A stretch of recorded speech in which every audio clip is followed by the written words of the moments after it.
So ఈ umbilical hernia ఎవరిలో ఎక్కువగా రావచ్చు అని చూసుకుంటే ముఖ్యంగా లేడీస్లో, అది కూడా ప్రెగ్నెన్సీ తర్వాత కానీ పెద్ద ఆపరేషన్ల తర్వాత కానీ ఈ అంబిలికల్ హెర్నియా తరచుగా వస్తూ ఉంటుంది. ఎందుకు?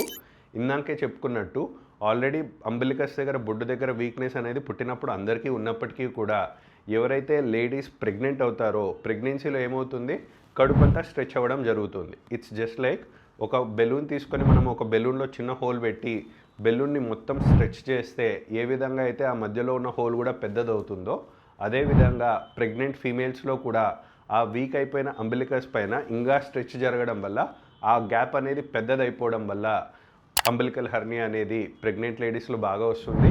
అలాగని మగవారికి రాదా అంటే ఏమి కాదు. మగవారు కూడా ఎవరైనా బాగా ప్రెషర్ పెడుతున్నారు, వెయిట్ స్లిప్ చేస్తున్నారు, ఆర్ బాగా లావుగా వెయిట్ పెరిగారు అన్న వారిలో కూడా ఈ అంబిలికల్ హెర్నియా వచ్చే ఛాన్సెస్ ఉంటాయి.